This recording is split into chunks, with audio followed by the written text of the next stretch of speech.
Assalamualaikum warahmatullahi wabarakatuh. Perkenalkan, nama saya Ardin Jawahari Arif Fauzan dengan NPM akhir 011. Saya dari Ilmu Kelautan di Universitas Pajajaran. Jadi pada kesempatan kali ini saya bakal menjelaskan tentang interpolasi. Nah, sebelumnya pernah nggak sih kalian kayak seringkali dalam mengolah data itu tuh tidak tersaji secara atau terdapat nilai data yang hilang atau missing value. Nah, penyebab dari kondisi tersebut itu akibat kesalahan manusianya maupun keterbatasan kemampuan alat ukur. Kondisi lain yang muncul dari data yang kita miliki adalah adanya outlier atau nilai yang berbeda jauh dengan mayoritas dari data yang kita miliki. Nilai tersebut itu akan menentukan hasil analisis atau uji statistik yang kita lakukan. Terlebih lagi jika kita uji statistik yang kita lakukan itu menggunakan metode parametrik. Nah, caranya untuk menangani kondisi-kondisi tersebut salah satunya itu menggunakan interpolasi. Apa sih interpolasi? Jadi interpolasi itu adalah suatu cara untuk mencari nilai di antara beberapa titik data yang telah diketahui. Di dunia nyata, interpolasi ini dapat digunakan untuk memperkirakan suatu fungsi, yang mana fungsi tersebut tidak terdefinisi dengan suatu formula, tetapi didefinisikannya itu hanya dengan data-data atau tabel, misalnya tabel dari hasil percobaan. Interpolasi juga dapat diaplikasikan untuk pengolahan secara digital, membuat kontur-kontur, dan berguna dalam proses recovery. Terdapat beberapa macam-macam interpolasi. Yang pertama ada interpolasi linear, interpolasi kuadrat, dan interpolasi polinomial. Nah, interpolasi linear adalah suatu cara mendapatkan nilai di antara dua data berdasarkan persamaan linear.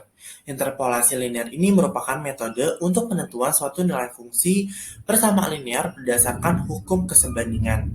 Misalnya, terdapat dua titik x1, y1, dan x2, y2. Kemudian kita ingin menginterpolasi nilai di titik tengah. Nah, gimana sih caranya?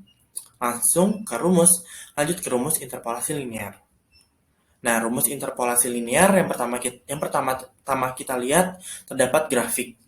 Nah, di grafik ini juga terdapat nilai x di antara nilai x1 dan nilai x2.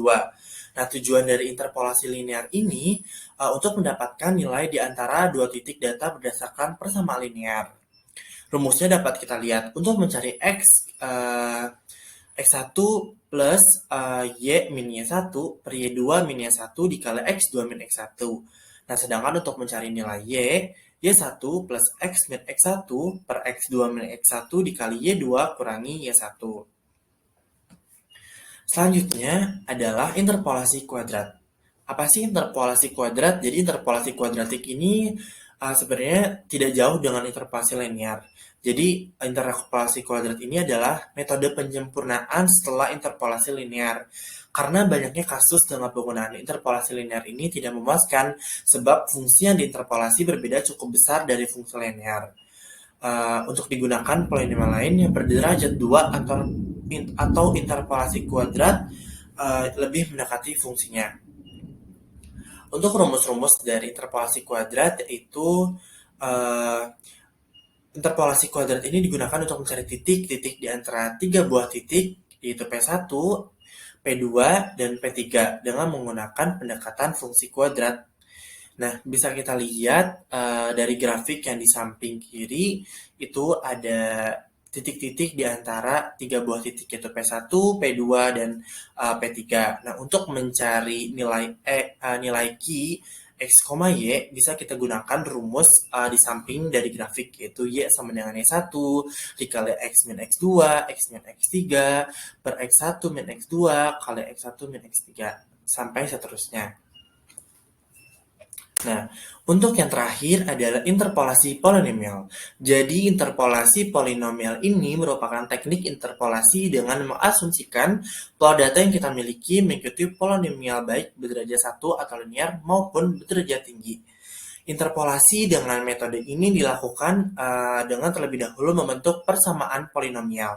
Persamaan polinomial yang terbentuk selanjutnya digunakan untuk melakukan interpolasi dari nilai yang diketahui.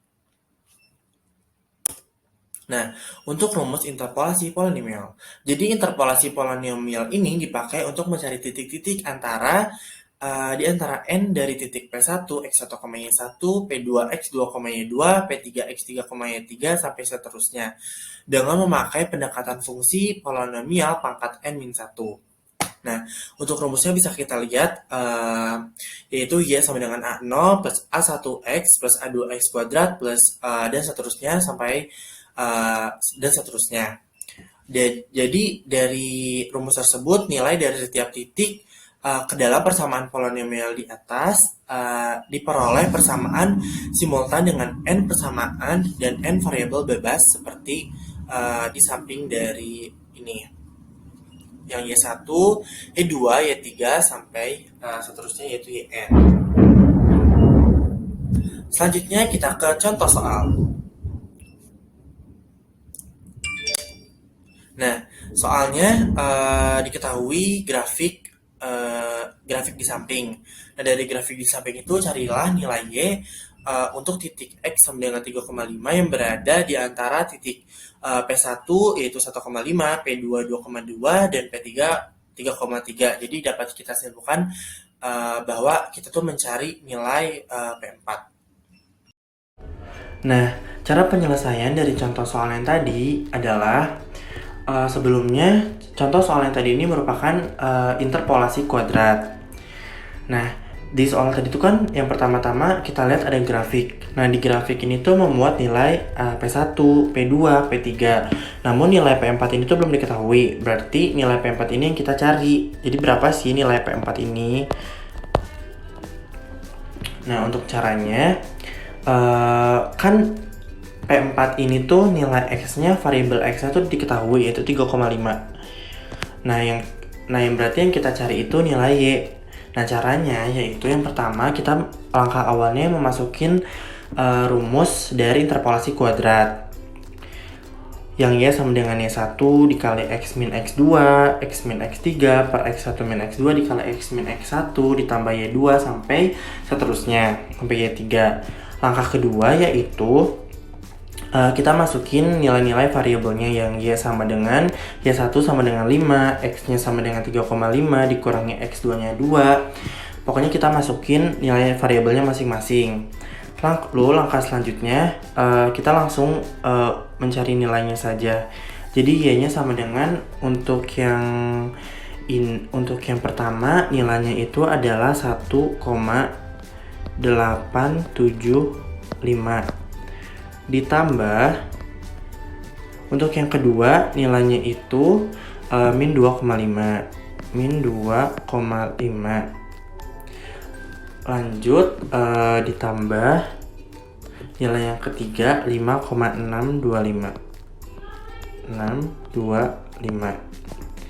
Nah, berarti Y-nya itu sama dengan 5. Nah, jadi Y-nya itu sudah diketahui nilainya adalah 5. Jadi dapat kita simpulkan bahwa nilai P4 ini adalah nilai X-nya tadi 3,5 dan nilainya 5. Nah, jadi nilai P4-nya adalah variabel X 3,5 dan variabel Y-nya adalah 5. Cukup sekian dari saya. Mohon maaf apabila ada kesalahan. Wassalamualaikum warahmatullahi wabarakatuh.